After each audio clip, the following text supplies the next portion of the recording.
وكل مجاهد لله بأهل البدر يا الله. Tentang sikap terhadap wabah penyakit bil khusus yang sedang terjadi, corona sekarang. Apa sikap kita? Bagaimana sikap kita terhadap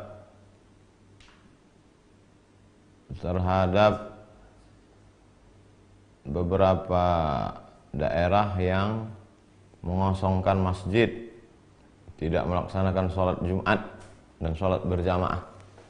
Apakah sebaiknya kita sholat ke masjid atau di rumah pada saat bencana, pada saat wabah? Maka Nabi SAW sudah mengajarkan kepada kita dalam Sahih Bukhari dan Muslim, idza sami'tum bihi ta'un, idza sami'tum bihi, kalau kamu mendengar ada bihi di situ maksudnya ta'un, wabah, bencana, musibah, penyakit, bi ardin, pada suatu daerah, la taqdimu alaih, jangan kamu datang ke sana. Kita sudah tahu di daerah itu ada wabah penyakit, maka kita jangan datang. Wa idza waqa'a bi ardin wa antum biha, kalau kamu berada di suatu tempat dan di situ ada wabah penyakit, fala takhruju firaran minhu, maka jangan keluar dari daerah itu. Ini kan yang dilakukan oleh beberapa negara sekarang. Italia misalnya, kita sudah tahu di sana ada wabah terbesar nomor 2 setelah Cina, maka kita jangan ke sana, jangan liburan ke sana. Ini dikasih cuti malah pergi liburan ke Eropa. Dan kalau kita udah sempat ke sana, maka jangan pulang ke Indonesia. Alhamdulillah sekarang sudah ada karantina 14 hari untuk sterilisasi. Kalau sudah bersih, dia steril, tidak ada membawa virus, baru dia boleh lagi berinteraksi sosial dengan masyarakat.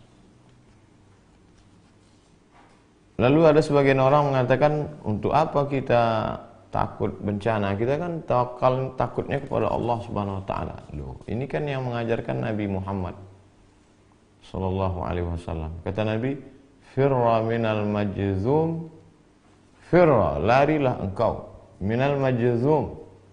Kalau ada orang yang terkena penyakit menular, di sini dalam konteks ini Nabi menyebutkan penyakit kusta. Firra minal, larilah engkau dari orang yang kena penyakit kusta, firaraka minal asad, seperti engkau lari dari singa. Jadi kita lari dari suatu daerah kawasan yang banyak virus itu bukan kita lari dari takdir. Bahkan pada masa Sayyidina Umar bin Khattab ada suatu lembah, di situ banyak wabah, hama, virus.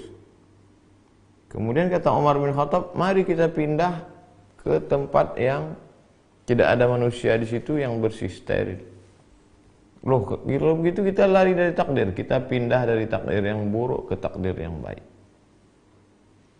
Nah, jadi bukan berarti ketika ada orang terkontaminasi bakteri lalu saya tidak takut pada bakteri, hanya takut pada Allah. Itu tidak betul. Kita sudah meninggalkan sunnah Rasulullah SAW. Bagaimana kalau ada orang yang jelas-jelas tertular, kena virus, lalu dia ingin bersalaman dengan kita?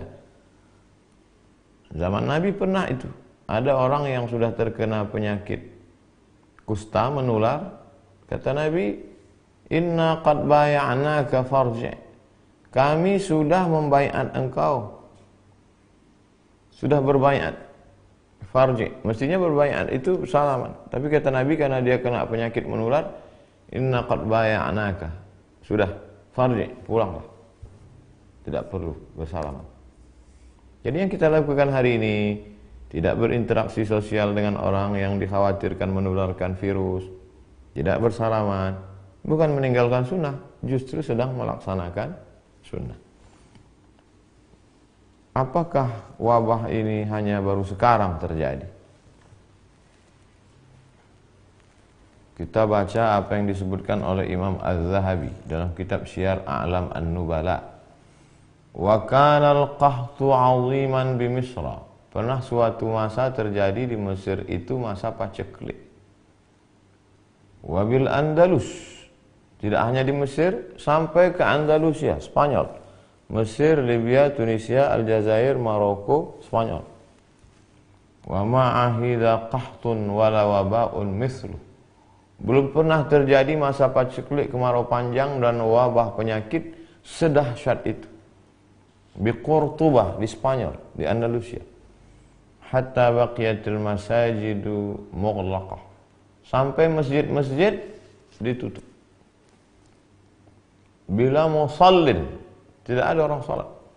Masjid tutup, tak ada salat. Sama seperti sekarang. Wa summiya 'amul ju'il akbar. Tahun itu disebut dengan tahun al-ju'il akbar. Tahun kelaparan, wabah penyakit terdahsyat, terbesar dalam sejarah. Begitu kata Imam. Jadi jangan pernah kita merasa memang ini lagi takdir kita. 1820 pernah terjadi. Dulu ada namanya kolera, dulu pernah ada flu burung, dulu pernah ada medco. Dan ini takdir. Makanya di antara rukun iman antu'mina billah wa malaikatihi wa kutubihi wa rusulihi wal yaumil akhir wa biqadri khairihi wa syarrihi. Oleh sebab itu bagaimana sikap kita? Ati'ullah ta'ala kepada Allah, ati'ur Rasul ta'ala kepada Rasulullah SAW, wa ulil amri ulama. Majelis Ulama Indonesia sudah mengeluarkan tentang masalah salat berjamaah, tentang masalah tidak berkerumun, dan saya pribadi tidak melaksanakan tabligh akbar untuk menjaga ini. Bahwa ada sebagian orang mengatakan risau, kenapa masjid ditutup, kenapa mall tidak, kenapa masjid ditutup, kenapa airport tidak, kenapa masjid ditutup, kenapa bioskop tidak. Itu tidak serta-merta lalu kita berkata kalau begitu masjid jangan ditutup. Jadi yang tepat itu bukan begitu. Tidak berkerumun di masjid, juga tidak berkerumun di mall. Jangan sampai ketika orang ditanya, kamu tidak sholat Jumat? Saya takut nanti tersebar virus. Dia tidak sholat Jumat, dia tidak sholat berjamaah, tapi ke mall. Tapi orang asing yang tidak steril dibiarkan masuk. Nah, ini tidak benar. Oleh sebab itu kita saling menjaga. Saya percaya kepada Majelis Ulama Indonesia dan khusus Mesir, karena saya alumni Al-Azhar, ikut Hay'atu Kibar Ulama Al-Azhar. Saya sebagai orang yang awam, tidak berilmu, ikut ulama-ulama guru-guru kami di Azhar yang sudah mengeluarkan keputusan pada tanggal 15 Maret 2020 tentang gugurnya sholat Jumat dan sholat fardu. Perlu kita pahami bahwa korban akibat virus corona di Mesir jauh di bawah Indonesia. Coba lihat pengumuman, paling tinggi di atas Cina, setelah itu Italia, setelah itu Iran. Kita, Mesir jauh di bawah. Oleh sebab itu Mesir saja langkahnya begitu, apalagi kita. Wallahu a'lam bishawab. Assalamualaikum warahmatullahi wabarakatuh. Waalaikumsalam warahmatullahi wabarakatuh. Bagaimana cara menjelaskan kepada orang tua yang baik agar selalu tidak merasa bangga karena sudah haji, tidak pamer dan tidak merasa baik, dan menjadi wanita salihah itu seperti apa? Wahai bapak-bapak, orang tua yang anaknya sudah ngaji, sudah diajarkan di rohisnya, di sekolahnya, di kampusnya tentang tawadu, rendah hati, tiba-tiba setelah dia pulang ke rumah, dia mendapati orang tuanya masih angkuh dan sombong walaupun sudah haji. Maka kita perlu merenungkan apa makna dari ibadah. Semua ibadah dalam Islam itu ada tujuannya. Salat, inna salata tanha anil fahsya wal munkar. Salat mencegah dari keji dan munkar. Puasa, ya ayyuhalladzina amanu kutiba alaikumus shiyam kama kutiba alal ladzina min qablikum la'allakum tattaqun. Tujuan puasa takut. Haji, Tujuan haji, faman faradha fihi al hajja, siapa yang melaksanakan haji fala rafasa, menjauhi seksual, wala fusuqa, jangan lagi nakal secara yang non seksual, korupsi, termasuk dosa batin, angkuh, sombong, takbur, hasad. Wala jidal, lidahnya tidak kasar. La yadkhulul jannah, tidak masuk surga man kana fi qalbihi, siapa yang dalam hatinya mithqala habbatin min khardalin min kibrin, ada sombong sebesar biji sawi. Mestinya orang yang pulang haji itu justru lebih rendah hati, karena inti dari haji al-hajju arafah. Haji itu wukuf di padang Arafah. Di padang Arafah dia sudah melihat tidak ada orang kaya, tidak ada orang miskin, tidak ada ulama, tidak ada rakyat jelata, tidak ada penguasa, semua pakaiannya sama. Oleh sebab itu, di antara pesan hikmah di balik ibadah haji adalah tidak angkuh dan tidak sombong. Cukup share video ini ke orang tua, sahabat, kawan yang sudah haji tapi justru makin sombong. 2. Menjadi wanita salihah. Yang pertama, al-imanul qawi, imannya mesti kuat. Yang kedua, al-iman al-aqidatul matinah, imannya kuat. Yang kedua, sahihul ibadah, ibadahnya mesti benar. Yang ketiga, al-akhlaqul karimah, berakhlakul karimah. Ada orang sopan, baik, lembut, tapi akidahnya menyimpang, tidak betul. Ada orang rajin ibadah, rajin sedekah, tapi lidahnya kasar, berarti akhlaknya kurang. Seorang baru dikatakan baik kalau cukup 3. Al-aqidatul matinah, akidahnya, tauhidnya benar, la ilaha illallah Muhammadur Rasulullah. Kemudian setelah itu al-ibadatus sahihah, sahihul ibadah, ibadahnya benar menurut tuntunan sunnah Rasulullah sallallahu alaihi wasallam. Yang ketiga, al-akhlaqul karimah, berakhlakul karimah. Berdosakah seorang ibu jika saat anak membangun rumah tapi uangnya dikorupsi oleh ibunya? Datang seorang melaporkan ayahnya kepada Nabi SAW. Ya Rasulullah, ayah saya mengambil harta saya. Kata Nabi, anta wa maluka li abik, engkau dan hartamu milik bapak. Jangankan engkau, jangankan hartamu, engkau, anta wa maluka li abik, engkau dan bapakmu, engkau dan dirimu milik bapak. Nabi sedang mengajarkan bakti seorang anak kepada orang tua. Tapi pun meskipun begitu, tentu ada batas kewajaran. Kira-kira yang wajar itu berapa?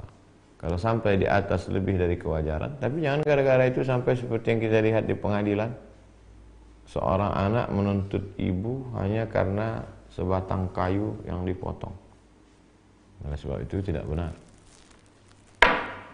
Jadi dalam hal ini mesti dilihat batas kewajaran. Ibu mengambil uang untuk keperluan dia sehari-hari. Kira-kira batas yang normal, yang wajar itu berapa untuk kebutuhan seorang ibu? Makannya, pakaiannya, dia ambil, baik. Tapi lebih daripada itu, maka mesti diberitahu.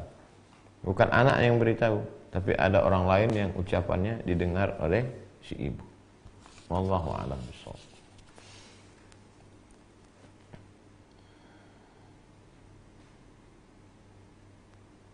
Kenapa saya susah sekali dapat jodoh?